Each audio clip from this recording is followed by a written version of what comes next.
here's what's going on in my world today. So today I am looking at a property that's in Galveston that I looked at in 2017 to purchase as an investment property. This property was going to be as a rental. And the way I came across this property was there was a realtor who had a phone call. So the realtor had a lead to look at the property. The owner called, and the realtor asked me to go with her to see the property because this property needed some work, and she thought it would be a good property to sell to an investor and wanted my input. So I was going to go look at the property, and not so much to purchase it, mainly because at that time I wasn't looking at a property to purchase to add to my portfolio that would be in Galveston. But it turned out to be a good rental property. I would think it would have been good. It's about 8 blocks from the beach. The rents were probably about $1,300 a month at that time. So I walked the property with the realtor. We walked it together, talked to the homeowner, look at options. I would give the realtor a finder's fee, which was more than what she was going to make on her commission. The seller, when we're looking at it, I was basing my comps on the homes that sold in the area and the condition of the house and what improvements I would need to make. Well, as the realtor was looking at the home, the comps were based, what the realtor looked at were based on houses that were sold nearby and that were fixed up. I mean, literally next door was a house that had been rehabbed, and the realtor wanted to price the home to the same price as the next door home that also had, I believe at that time, was around 300 or 400 extra square foot. So the price that I was looking at for that particular property was about $120, and give the realtor about a $5,000 finder's fee. So that would be out of pocket about $125. And so the reason for that was at the after repair value of that home would have been about $150. So I was looking at buying the property, do the repairs, which are probably less than $5,000. Put the repairs in it, and I would be in around $130.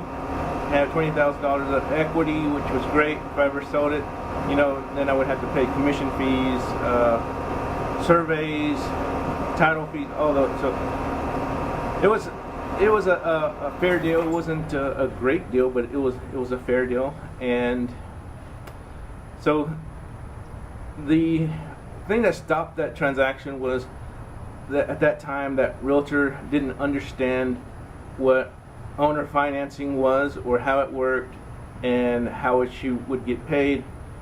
And she kind of felt like I had taken the property from the buyers, and that's something I did not want to do. I wanted to include the realtor in the transaction. So on the way home, I found out that she had actually listed the property because she was afraid to lose her commission. Now, if you have a property, if you're a realtor or you are an investor and you don't know how to structure these deals where it benefits everyone, reach out to me. I'll be glad to help. And it doesn't matter to me which brokerage you're with. It doesn't matter if you are new into investing or experienced. I just want to help you and help the owner. So in this case, the house was listed at $150,000, and the price dropped. So I'm looking at the price now. Before I look at the price, I'll tell you what the repairs are. So I'm looking at the MLS right now, and so when I'm looking at, I remember looking at this house. It was the front door needed to be replaced. and the owner already had the front door at the property and was going to leave it for the owner to put the front door in. So there was no cost of the front door. It was just the cost of the labor to install it. The roof was in good condition, what I could see. The soffit was in. The soffit was okay. Probably needed some paint, and it was the fascia that. The fascia is the outer wood that goes where the roof line is. That fascia is that flat part that faces you. That's the fascia. So there was about 20 feet of fascia that needed to be replaced and painted. The house is a one-car garage. It had, and we look at the square feet. I remember correctly, it was like 1260. No, it was right. It was 1,266 square feet. Okay, so not bad for a rental property. That was in Galveston. It's close to the beach. Somebody can just walk to the beach. And the house needed to be painted. It depends. The house, the condition of the paint was good. It was just the colors were kind of off.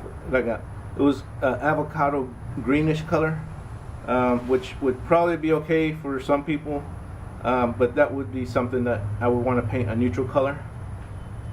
So, and then the tiles, they were fine. They were just outdated, but there was nothing wrong with the tiles. Once again, as a rental, it would have been fine. The laundry room was in the garage, and the washer and dryer were going to stay, which would have been great too. There wasn't very much work to be done on the house, so all in all, it would probably have been less than $5,000 of upgrading the house or just getting it ready. There was also, if I remember correctly, there was one room that needed some carpet. One of the rooms had like the wood siding. That was the office room, and that would be something that at that time I was planning on doing, put some sheetrock in there and repaint, but not right away. That would have been about a year down the road, let the income come in, and then use that income to update the house there. Well, so what happened to this house was it was listed at $150,000, and the situation was that the owners had rented the property and they had moved to San Antonio, and they were coming back and forth to do management on the property, and they would check on the property. They would make sure that the yard was cut, it was well maintained, but it started taking a toll on them. So they decided once the tenants had moved out, they would sell the home. Well, they wanted to have income still come in, so that was why there was the owner financing. So they would still have cash flow, but they wouldn't have the responsibilities of being a manager to manage the property, and the new owner could purchase the house, get tenants in, pay those bills, and then also have the owners would still continually get a payment. So that was great. Once again, at that time, that agent that was working on that was afraid to lose her commission, and got it listed, which there's no problem there. I did not buy it. One of the reasons is at that time it was in Galveston, and the other reason was because I kind of felt like there was some lost trust between us at that time. So I did not pursue it. I just let the sale go.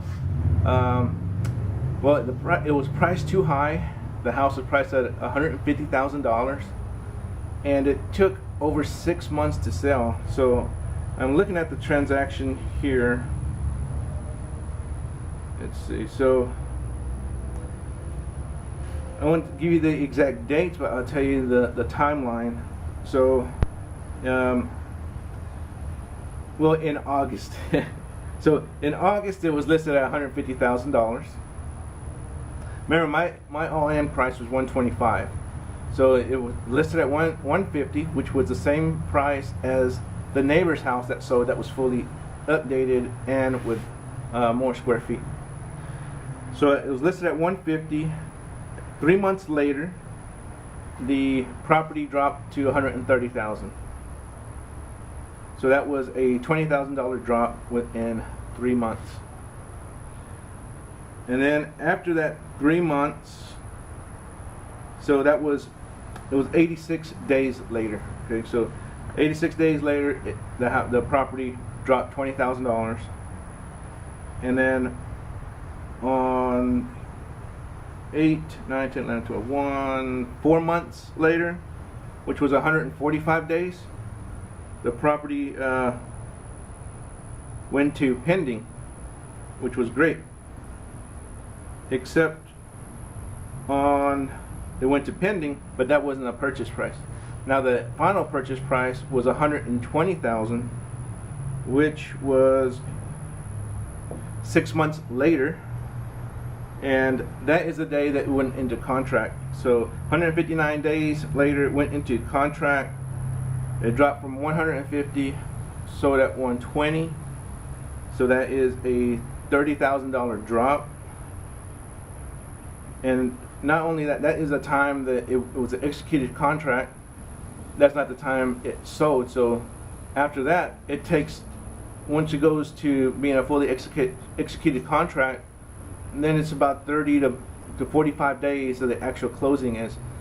So that means that it took about 7 months for the house to sit to sell, while the owner had to come and maintain the property, keep the yard kept, have showings, pay their utility bills, all the holding costs, their taxes, the insurance, all that had to keep going, plus all the utilities to keep the lights on, the gas, the electric.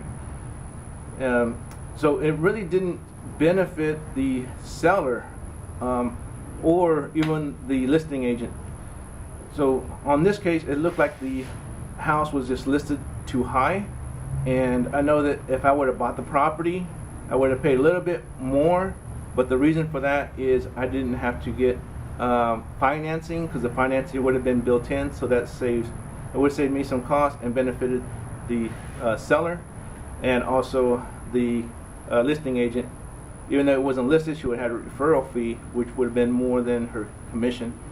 And also, there was those expenses, and the house ended up selling for $120,000, which was even $5,000 less than my purchase price would have been if I would have purchased the property. And that's not including all the interest payments that would have made on that property. So if you are a realtor and you need some help or just want to ask questions, give me a call. And because I'm also an investor and I'm glad to help you. It doesn't matter which brokerage you're with. If you're an investor, experienced or new, I want to help you too. Give me a call, send me an email, give me a text. If there's somebody that you know who wants to buy, sell, or invest in real estate, I'll be glad to help.